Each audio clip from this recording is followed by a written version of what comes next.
बात करते हैं उस अहम और बड़ी खबर की जो हमने आपके सामने रखी थी, क्योंकि कल हमने आपको कहा था कि लेबनान में जंगबंदी का ऐलान हो सकता है और बाज़ाब्ता तौर पर आज इस बात की तस्दीक हुई है कि लेबनानी हुकूमत और इजरायली अफवाज के दरमियान बाज़ाब्ता तौर पर जंगबंदी का ऐलान हो गया है और लेबनानी वक्त के मुताबिक 2 बजे और भारतीय वक्त के मुताबिक सुबह 4 बजे, लेबनान के मुताबिक 4 बजे और भारतीय वक्त के मुताबिक 2 बजे ये सीज फायर का निफाज अमल में लाया गया है। सीज फायर शुरू हो गया जी इजराइल और हिजबुल्लाह के दरमियान लेबनान के अंदर और बाज़ाब्ता तौर पर इसका आगाज आज सुबह 2 बजे से भारतीय वक्त के मुताबिक से हो गया है और लेबनान के अंदर नाजंग मुआहिदे की अब बाज़ाब्ता तौर पर खिलाफ वर्जी करने वाले पर नजर रखी जाएगी। इजरायली फोर्सेस लेबनान से आइंदा 60 दिनों के अंदर अंदर निकल जाएंगे।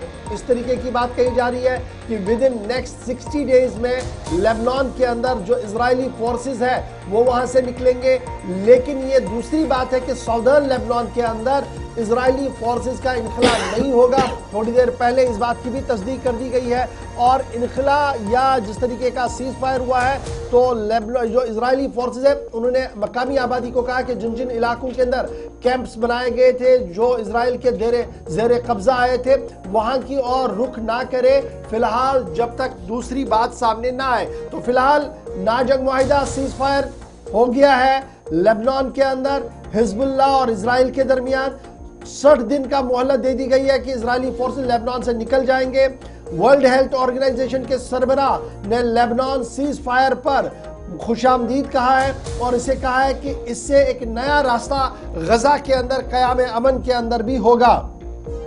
लेबनान के अंदर 3,823 लोगों की मौत हुई, 15,000 से ज्यादा लोग जख्मी हुए जब से इजराइल ने बैक टू बैक हमले लेबनान पर किए हैं। तब से लेकर अब तक 3,823 लोगों की मौत, सरकारी फिगर भी सामने आया है। इस बीच अमेरिका के सदर जो बाइडेन ने इस डील पर इत्मीनान का इजहार किया है और साफ कर दिया है कि इजराइल और हिजबुल्लाह जो मुज़ाकराती अमल के जरिए से मामलात को तय करना चाहते हैं, इसके तहत इजरायली फोर्सेस को विड्रॉ होना पड़ेगा, निकलना पड़ेगा जी लेबनान से आइंदा 60 दिनों के अंदर अंदर। और लेबनान मिलिट्री के पास जो कंट्रोल है साउथ सिटी का वो हिजबुल्लाह को भी वापस करना पड़ेगा। ये दोबारा से अफवाजें वहां पर तैनात नहीं करेंगी सऊदर्न लेबनान के अंदर। इस तरीके की बात जो है वो कही जा रही है इजराइल की तरफ से। ताहम एक तरफ से जहां लेबनान के अंदर जंगबंदी का ऐलान कर दिया गया है, वहीं गाजा के एक और मकाम पर एयर स्ट्राइक किया गया है जिसमें अब तक 13 लोगों के मारे जाने की खबर आ रही है। गाजा शहर के अंदर एक स्कूल में जहां पर शेल्टर शेड्स बनाए गए थे वहां पर हमला हुआ है, वहां पर 13 लोगों की मौत हुई है। लेकिन इस बीच कल जो बात हम आपके सामने रख रहे थे कि लेबनान और इजराइल के बीच नाजंग मुआहिदा हो सकता है यानी सीज फायर हो सकता है, उस सीज फायर का ऐलान बाज़ाब्ता तौर पर लेबनानी फोर्सेस यानी हिजबुल्लाह और इजरायली अफवाज की तरफ से थोड़ी देर पहले कर दिया है और व्हाइट हाउस ने इसकी तस्दीक कर दी है। जो बाइडेन ने तफसीलात फराहम करते हुए साफ कर दिया कि 60 दिनों के अंदर अंदर और भी बेहतरी होगी अगर सब कुछ ठीक ठाक चला है। तो इस तरीके से सीज फायर शुरू हो गया जी इजराइल और हिजबुल्लाह के दरमियान आज से और आने वाले 60 दिनों पर सबकी नजर रहेगी।